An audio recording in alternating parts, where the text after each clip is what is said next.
नमस्कार दोस्तों, क्या आपको भी गणित से डर लगता है? क्या आपकी भी गणित कमज़ोर है? तो आज के इस वीडियो के बाद और आप जो हम वीडियो अपलोड करते हैं वो गणित के बारे में बहुत ही महत्वपूर्ण होती है, जिसको आप देखेंगे तो आपको मैथ बहुत ही इंटरेस्टिंग और इजी लगने लगेगी। तो आज के वीडियो में हम संख्या पद्धति के बारे में बात करेंगे। तो स्वागत है आपका गुरुजम्बेश्वर क्लासेज में। मैं हूं प्रकाश बिश्नोई और स्वागत है आपका हमारे यूट्यूब चैनल में। तो शुरू करते हैं आज का वीडियो। तो सबसे पहले हम संख्या पद्धति के बारे में बात करते हैं। तो उसमें सबसे पहली संख्या हमारी आती है प्राकृत संख्या, जिसको इंग्लिश में नेचुरल नंबर्स कहते हैं और इसे n से प्रदर्शित किया जाता है। नेचुरल नंबर को n से प्रदर्शित किया जाते हैं।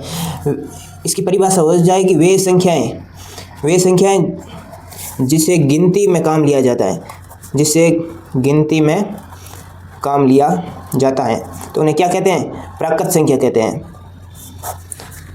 जैसे प्राकृत संख्या को n से प्रदर्शित करते हैं, 1 2 3 4 ऐसे अनंत तक, उन सबको क्या कहते हैं? प्राकृत संख्याएं कहते हैं। जैसे आप किसी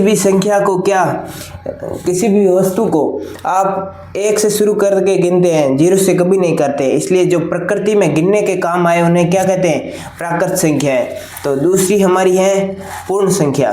क्या?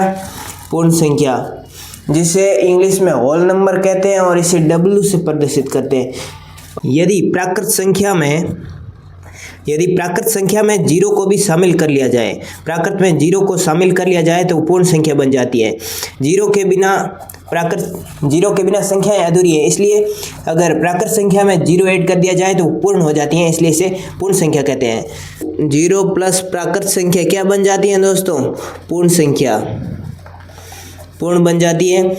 ये होती है 0 1 2 3 4 से अनंत तक ऐसे। और उसके बाद हमारी आती है संख्या पूर्णांक, जिसे इंग्लिश में इंटीजर कहते हैं और I से प्रदर्शित करते हैं। तो ये होती हैं अगर सभी ऋणात्मक संख्याएं और शून्य और धनात्मक संख्याएं, इन सब संख्याओं के समूह को पूर्णांक कहते हैं।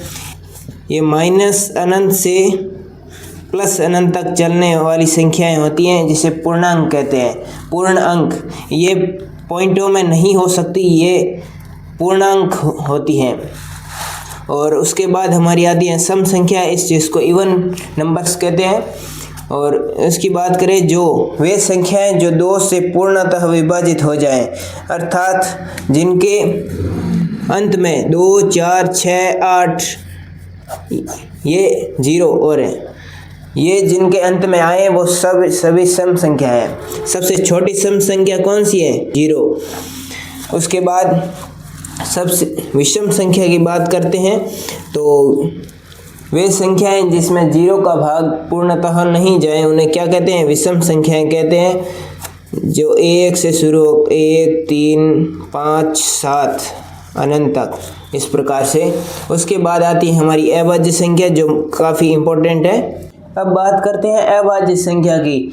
वे संख्याएं जिनके गुणनखंड केवल और केवल 1 और स्वयं हो, उसके अलावा कोई संख्या नहीं हो, तो उन्हें अभाज्य संख्या कहेंगे, जिसकी परिभाषा मैं लिख रहा हूँ। वे संख्याएं जिनके गुणनखंड केवल 1 व स्वयं हो, तो उन्हें क्या कहेंगे? अभाज्य संख्या कहेंगे। सबसे छोटी अभाज्य संख्या होती है 2, उसके बाद 3 5 7 11 ऐसे करके। और सबसे छोटी सम अभाज्य संख्या है वो 2 है, और सबसे छोटी विषम अभाज्य संख्या है वो 3 है। तो आपसे कोई भी पूछे कि सबसे छोटी अभाज्य संख्या, तो वो 2 होगी। सबसे छोटी सम अभाज्य संख्या पूछे तो वो 2 होगी, और सबसे छोटी विषम अभाज्य संख्या पूछे तो वो हमारी 3 होगी। तो उसके बाद मतलब इसको आप इससे याद रख सकते हो कि जिसके 2 दोस्त हो, केवल और केवल 2 दोस्त हो, वह और स्वयं। तो उसके बाद हम करते हैं भाज्य संख्या किसे कहते हैं? वे संख्याएं जिनके कम से कम कितने गुणनखंड हो? 3।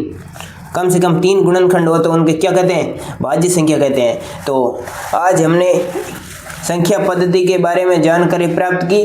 तो अगले वीडियो में हम बात करेंगे इनके कुछ और पार्ट 2 के बारे में इम्पोर्टेंट बातें। तो आज का वीडियो हमारा यहीं तक है। तो अगर आपको हमारा वीडियो अच्छा लगा तो चैनल को सब्सक्राइब करें, वीडियो को लाइक करें और शेयर करें अपने दोस्तों को। धन्यवाद।